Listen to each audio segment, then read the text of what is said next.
Hello everyone, welcome to my channel The Inner Learner. My name is Shona and in this video we are going to study a very important chapter of class 12 CBSE English. The name of the chapter is The Last Lesson. This chapter is from the book Flamingo and the author, that is very important, and the name of the author is Alphonse Daudet. In this video, I will explain the complete chapter in just 9 to 10 minutes and in a very simple and easy English. This video will work like a one-shot revision for your board exams. So please watch the video till the end because I will also share important exam points. So now let's begin the chapter. So this chapter is titled The Last Lesson, and it is one of the most important chapters from the class 12 CBSE English Flamingo textbook, and it is written by Alphonse Daudet, a French writer. This chapter is a short story, but it carries a very deep meaning and it is based on a historical background, especially the time of the Franco-Prussian War, when France lost control over the regions of Alsace and Lorraine. The story shows how war does not only affect land and people, but also education and language. It means जब किसी देश पर कब्जा होता है तो सबसे पहले उसकी लैंग्वेज और वहाँ के स्कूल्स पर असर पड़ता है, मीन्स एजुकेशन पर. And through this story, the writer teaches us the importance of our mother tongue. हम अक्सर अपनी लैंग्वेज की वैल्यू तब समझते हैं जब वो हमसे छिनने वाली होती है, जब उसे हमसे कोई छीन रहा होता है. And the chapter also highlights themes like culture, identity and national pride. Language से बोलने का जरिया नहीं होती बल्कि हमारी पहचान होती है. Overall, this chapter, the last lesson, teaches us a very powerful lesson that we realize the value of things only when we are about to lose them. जब हमें अपनी चीजों की जो हमारे पास होती है हमें उसकी वैल्यू तभी समझ में आती है जब वो हमसे छिनने वाली होती है या हम उसे खो चुके होते हैं. इस स्लाइड में हम स्टोरी का बैकग्राउंड और सेटिंग समझते हैं. ये स्टोरी फ्रैंको पर्शियन वॉर जो कि 1870 एंड 1870 टू 71 के टाइम पर बेस्ड है. 1870 टू 71. इस वॉर के बाद फ्रांस ने अपना एरिया एल्सस और लोरेन पर्शियो को लूज कर दिया था. इट मीन्स खो दिया था. जब पर्शियन ने यह एरिया जीत लिया तो उन्होंने एक ऑर्डर पास किया. इस ऑर्डर के अकॉर्डिंग स्कूल्स में फ्रेंच लैंग्वेज को बैन कर दिया गया और उसकी जगह जर्मन लैंग्वेज को कंपलसरी बना दिया गया. इसी वजह से स्कूल में फ्रेंच का लेसन पढ़ाया जा रहा था. इसी वजह से फ्रेंच जो लैंग्वेज बैन होने वाली थी उसका लास्ट लेसन स्कूल में पढ़ाया जा रहा था. और ये सिर्फ एक क्लास नहीं थी बल्कि एक लैंग्वेज और कल्चर की खत्म होने का सिंबल थी. इस बैकग्राउंड से हमें ये समझ में आता है कि वॉर का जो इफेक्ट है वो एजुकेशन और आइडेंटिटी पर भी पड़ता है और लोग अक्सर किसी चीज की वैल्यू तब समझते हैं जब वो चीज उनसे छिनने वाली होती है. सो इस स्टोरी में जो मेन कैरेक्टर्स हैं, first let us talk about France. France एक छोटा स्कूल बॉय है. वो अपनी स्टडीज को ज्यादा सीरियसली नहीं लेता. फ्रेंच ग्रामर उसे बोरिंग लगती है. वो बाहर खेलना ज्यादा पसंद करता है. लेकिन एक दिन जब उसे पता चलता है कि यह उसकी लास्ट फ्रेंच क्लास थी क्योंकि वहां पे फ्रेंच बोली जाती है, तब उसे अंदर से बुरा लगता है.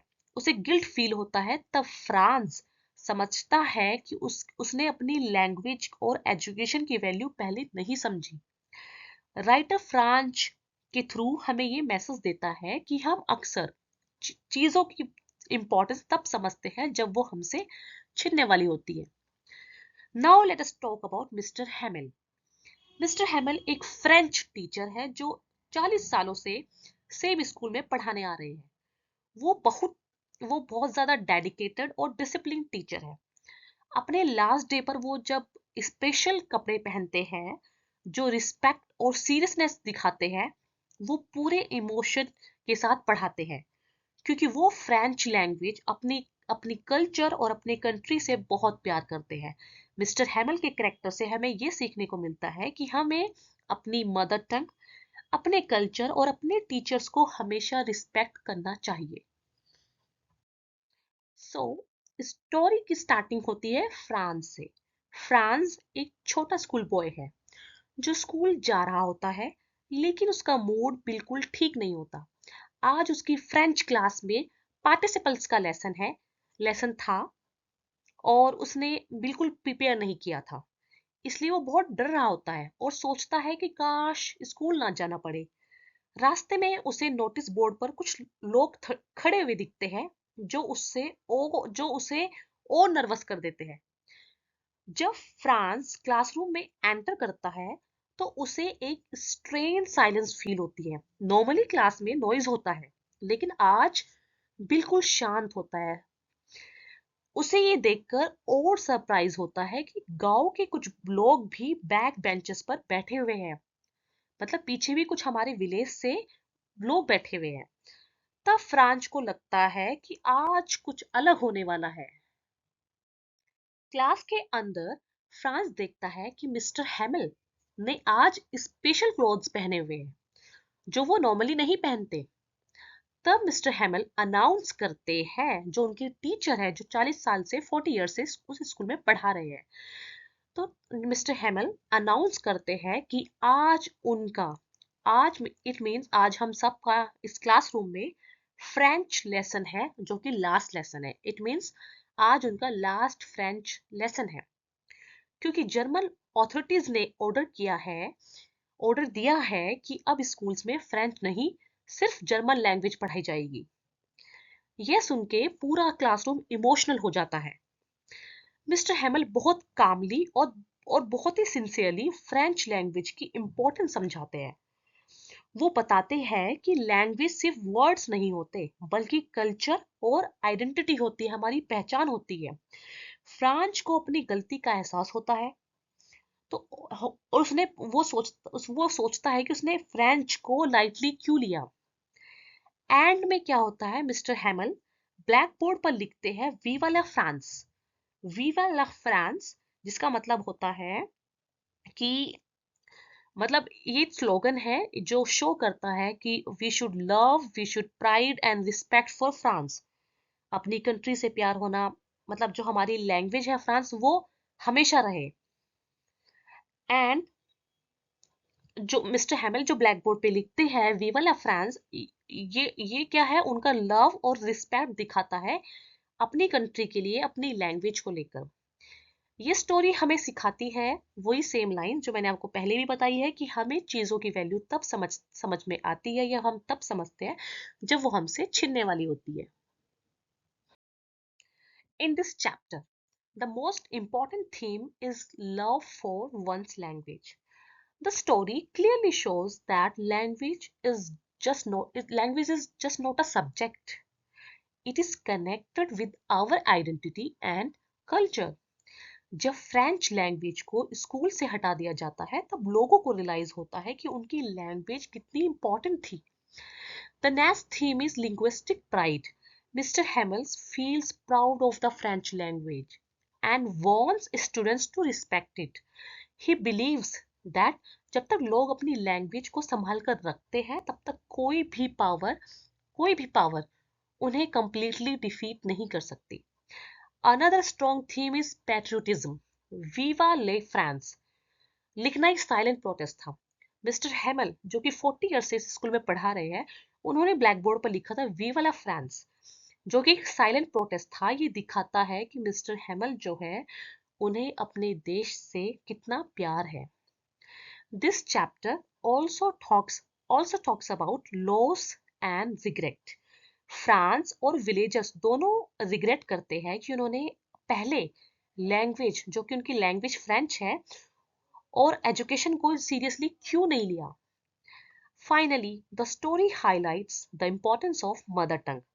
ये हमें ये हमें सिखाता है कि we should value our mother tongue before it is too late.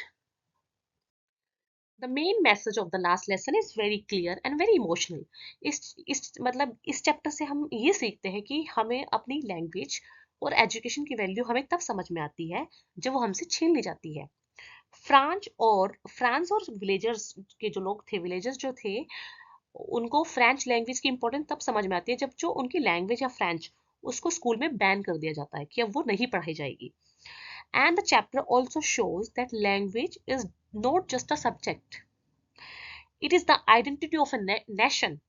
अगर हम अपनी मदर टंग को रिस्पेक्ट नहीं करते तो हम अपनी कल्चर और हेरिटेज को भी लूज कर देते हैं. Another important message is that education should never be neglected.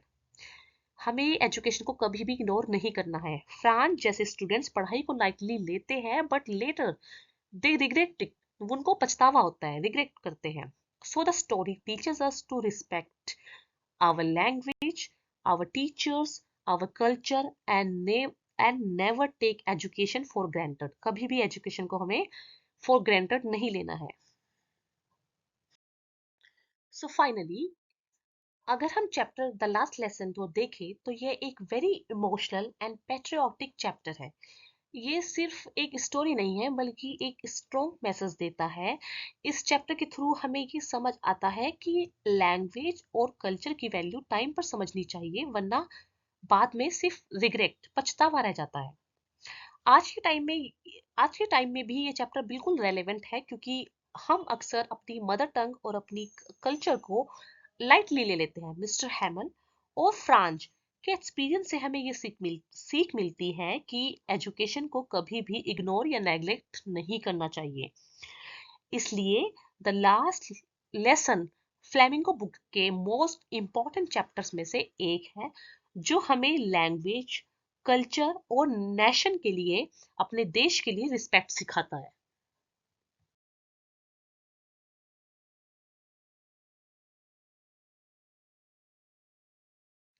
Before ending this video, I have added important board questions and answer related to the chapter the last lesson. And ये question CBSE board exam point of view से बहुत important है. I have already shared them in the description box, so please make sure you check it.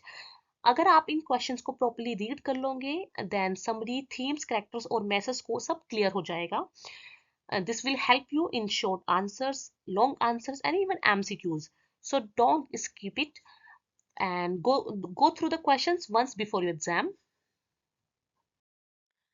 So students, this was the last lesson explained in a very simple way. I hope this video helped you understand the chapter easily and clearly. अगर आपको video helpful लगा हो तो please like the video and share with your friends and subscribe to my channel. मैं YouTube पर अभी beginner हूँ, so please comment करके अपना ऑनेस्ट फीडबैक ज़रूर बताइए. आप कमेंट में ये भी पूछ सकते हैं, आप कमेंट में इस चैप्टर से रिलेटेड कोई भी आपको डाउट्स है तो आप वो भी कमेंट में पूछ सकते हैं. और आप मुझे ये भी बता सकते हैं कि मुझे नेक्स्ट वीडियो में कौन से चैप्टर पर वीडियो बनानी चाहिए, एंड मैं आपके कमेंट्स का रिप्लाई जरूर करूंगी. Thank you so much for watching. Keep learning and stay motivated.